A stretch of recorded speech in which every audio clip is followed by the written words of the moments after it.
অনেক কিছুই তো ভর্তা খেয়েছেন, অনেক বেশি অনেক কিছু ভর্তা দেখায় বা আপনারা খান। তা লাউয়ের বেশি কি কখনো ভর্তা খেয়েছেন? লাউয়ের বেশি মনে করেন হঠাৎ করে আপনারা একটা লাউ আনলেন, লাউটা পাকা হয়ে গেল, কি করবেন তখন? কি করবেন? এই দেখেন, আপনারা লাউয়ের বিচিগুলো এইভাবে বেছে রেখে লাউটা ডালে খাবেন, নয় যে ছেঁচকি যেটা বলে সর্ষে ফোড়ন শুকনো মরিচ দিয়ে পেঁয়াজ খেলে পেঁয়াজ দেবেন। এই দেখেন বিচিগুলো পাকা, দেখেছেন? তাই এই লাউয়ের বিচি আজ আমি ভর্তা করবো। রসুন নিয়েছি, একটু কুচো চিংড়ি নিয়েছি, একটু নারকেল নিয়েছি, আর এদিকে কাঁচামরিচ আর সর্ষের তেলে আমি এটা করব। আমার গ্যাসটা আমি অন করা আমার আছে, তেলটা গরম হচ্ছে। আমি প্রথমে এই যে অল্প রসুন দেবো, বেশি না, এই 2-1 কোয়া রসুন দেবো। তা মাদার্স কিচেনে আপনাদের সুস্বাগতম। আপনারা দেখতে থাকুন। এটা আঁচটা এবার আমি একটু চড়িয়ে দিলাম। রসুনটা দিয়ে আমি একটুখানি কালো জিরে দিয়ে দেবো, আর একটু জিরে দিয়ে দেবো। এই দেখেন, কালো জিরেটা একটু বেশিই দেবেন। কালো জিরেটা রসুনের সঙ্গে খুব ভালো যায় বন্ধুরা।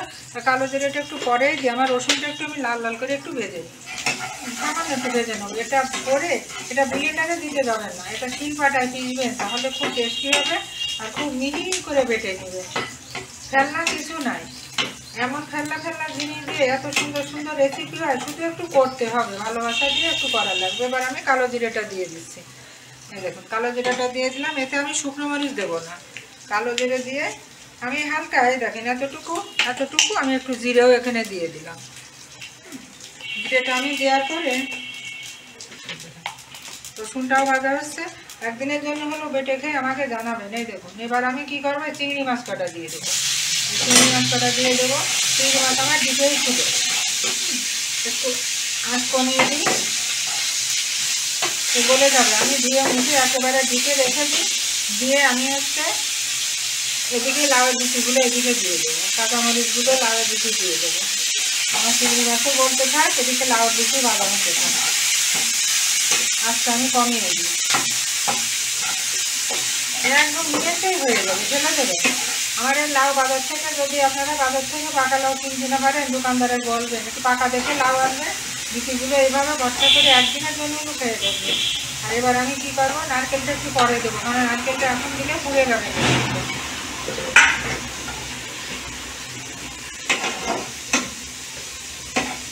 এত সুন্দর লাগে, আমি একদিন করে খেয়ে আমি পরে আমার ভালো লেগেছে, তাই আপনাদের কাছে কিন্তু আমি শেয়ার করলাম। আমি না খেয়ে কখনো আপনাদের কাছে কিছু আমি শেয়ার করি না। সুন্দর লাগবে খেতে, একটা তরকারিও বেড়ে যাবে।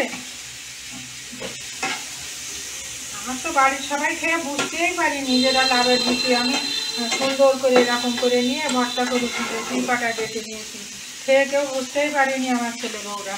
তাই আজ আবার মনে করলাম যে আপনাদের একটু শেয়ার করে দিই, আপনারা এরকম কাউকে খাওয়ায় তাক লাগিয়ে দেবেন। এতে সামান্য একটু হলুদ দিয়ে দেবো, একটুখানি হলুদ দেবো, ভেজে নিয়ে একটু বাটলেই হয়ে গেলে। এই যে একটুখানি হলুদ দেবো, আর একটু লবণ দিয়ে দেবো। এবার একটু লবণ দিয়ে দেবো, এইটুকু লবণ দিয়ে দিলাম। এবার আমি একটুখানি ভেজে নিই। এবার আমি নারকেলটুকু আমি দিয়ে দেবো। নারকেলটুকু আমি দিয়ে দিলাম, থাকলে দেবেন, না থাকলে দেবেন না, না দিলেও কোনো সমস্যা নেই। আমার ঘরে থাকে তো, আমার গাছের নারকেল আমি পুরো ডিপে রেখে দিচ্ছি, আমার ঘরেই থাকে, ওই জন্য আমি একটু দিয়ে দিলাম। নারকেলটা দিলে একটু স্বাদ বাড়বে। মানে পুজো চিংড়ি তো অনেক স্বাদ না, শুধু একটু ফ্লেভারই আসবে পুজো চিংড়ি।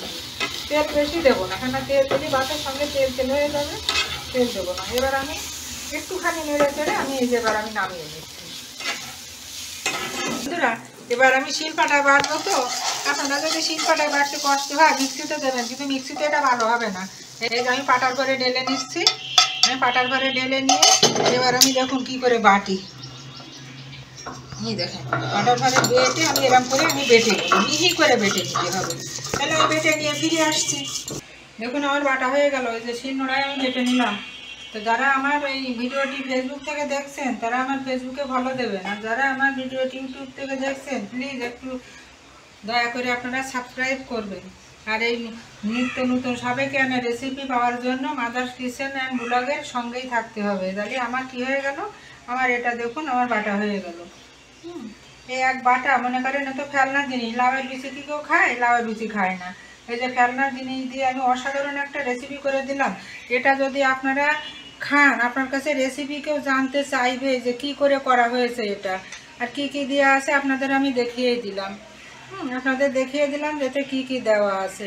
তো আপনারা এইভাবে আপনারা রেসিপি করে খাবেন, সুন্দর সুন্দর রেসিপি করে খাবেন। আর আমার পেজের জন্য একটুখানি আশীর্বাদ বা দোয়া করবেন। এই দেখুন, ভালো লাগলে লাইক কমেন্ট শেয়ার দিয়ে পাশে থাকবেন। এত সুন্দর রেসিপি সবার জন্য রইল। মাদার কিচেন অ্যান্ড ব্লগের পক্ষ থেকে শুভকামনা।